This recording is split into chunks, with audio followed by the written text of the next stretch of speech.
Hey guys, Insomnia here with some more AFK Arena. Today we're going to continue with Guide 4 with hero typing.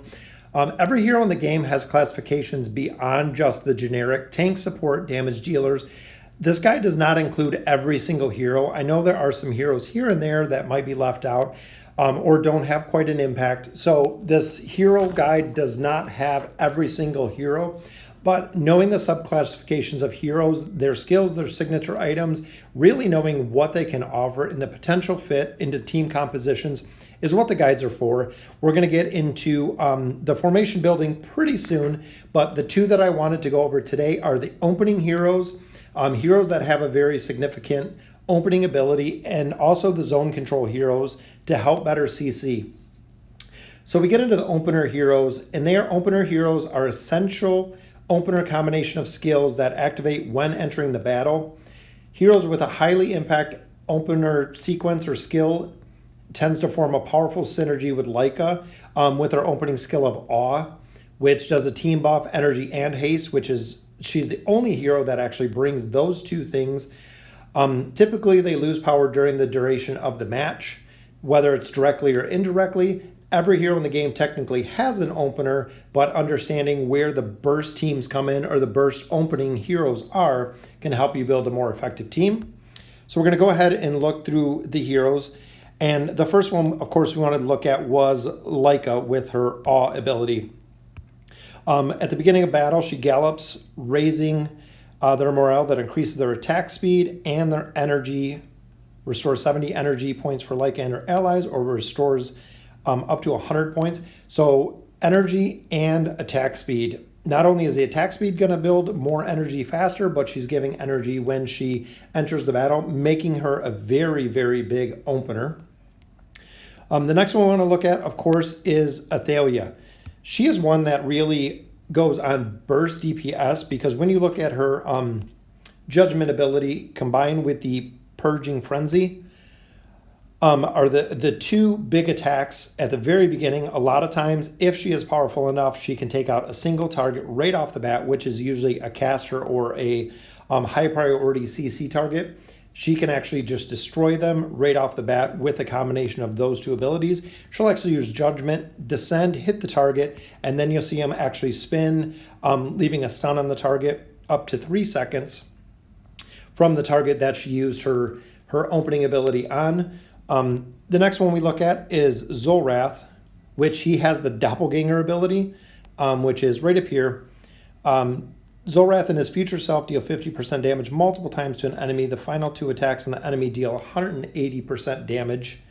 While using this ability, two Zolraths cannot be controlled. However, both can receive damage. So he actually just goes right into a lot of damage as he does the doppelganger ability to himself. A hero that I haven't used very much, but definitely a opener with this ability. Of course, one of the biggest heroes that go hand in hand with Leica is Iran. If you haven't used Iran, he is just absolutely devastating to a ton of team comps because of his vortex ability. He pulls in usually 3 targets, sometimes more depending on who exactly you're fighting with. Then he can couple that with the Twins Blades ability, or Twin Force, the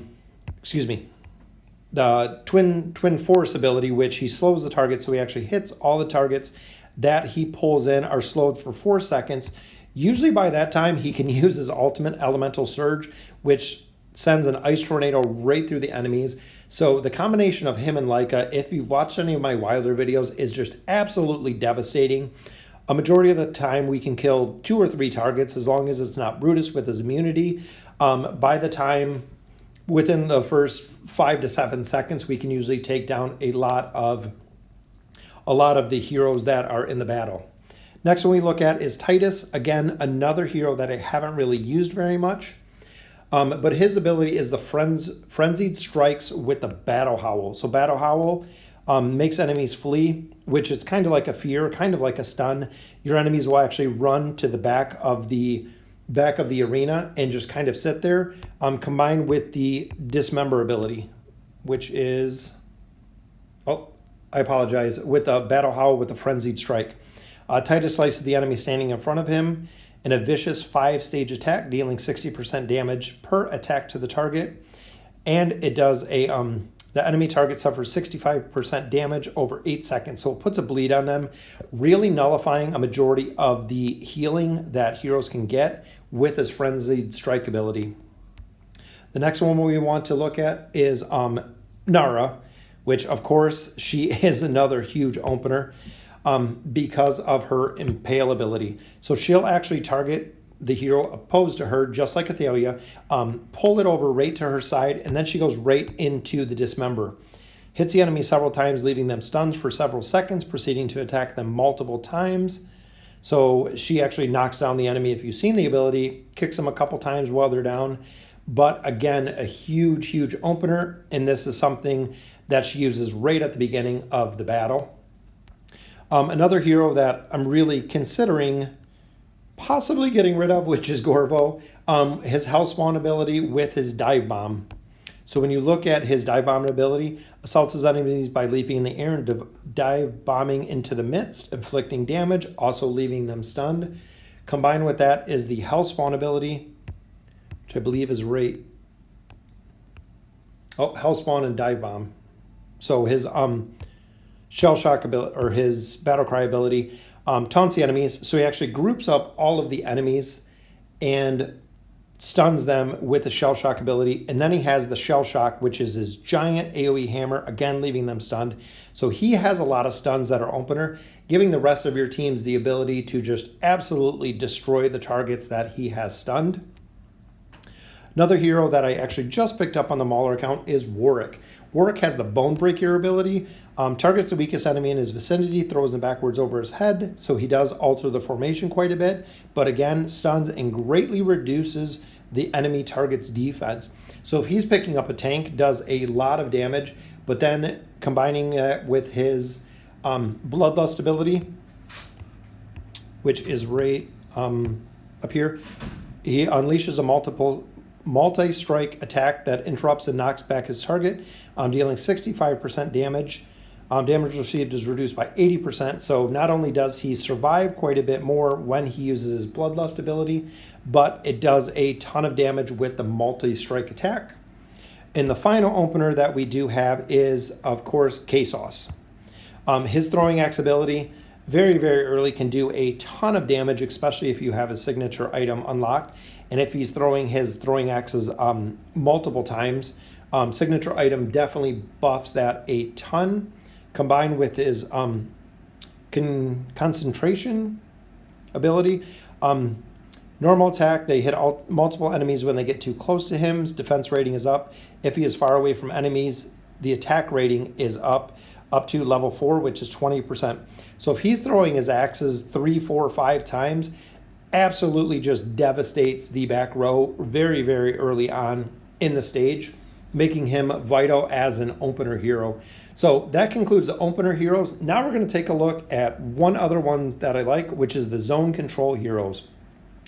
Biggest one, of course, is Orthos. If you haven't used him, I know a lot of the Celestials or the Hypogeans are very, very hard to get, but he has Time Trap in the Heavenly Vision, does a big CC, and does a haste debuff, which are the two biggest things with him.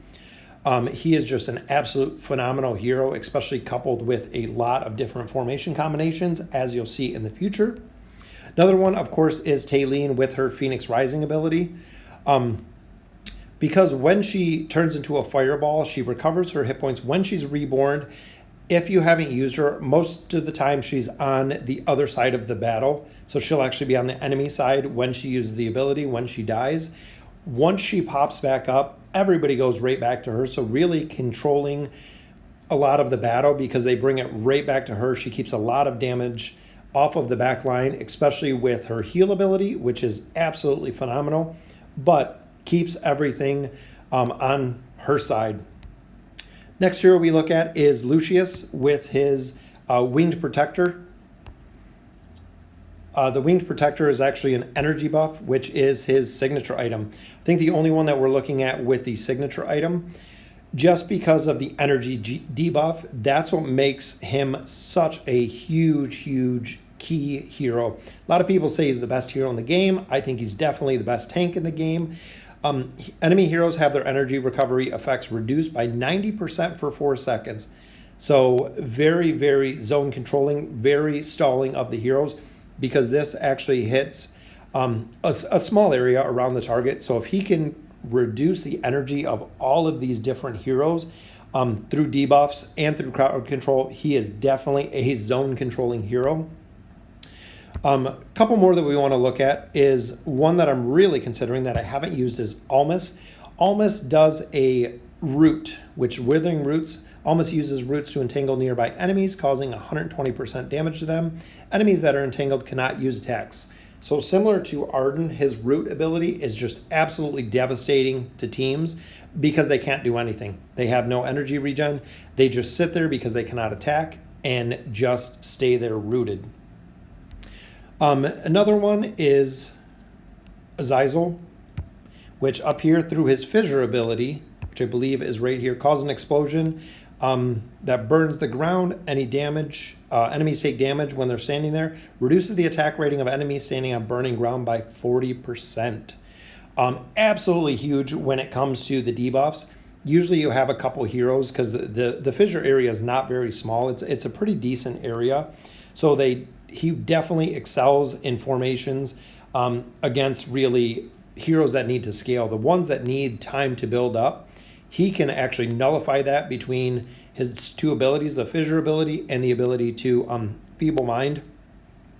So or the horrify ability where they cannot cast their ultimates. Definitely devastating there.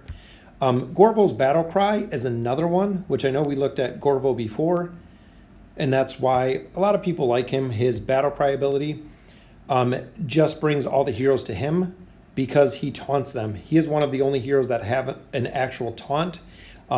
So the normal attacks for 6 seconds actually prioritize him, which is nice to have him in the front row because he has the shields, which is big.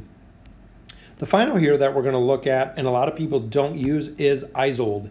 Isolde is very, very strong because of his Noxious Blast ability. When his health is greater than 30%, he will use the Gas Cloud ability, dealing damage equal to 3% of his health.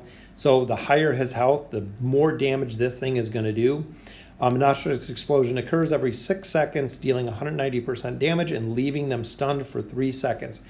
So you figure every 6 seconds this ability is going off to stun them for 3 seconds.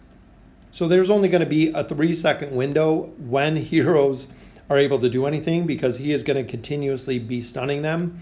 Not only that, absolutely just devastating a group of heroes, especially if he can get towards the back line. He can stun the entire back line almost the entire time, which is just absolutely devastating.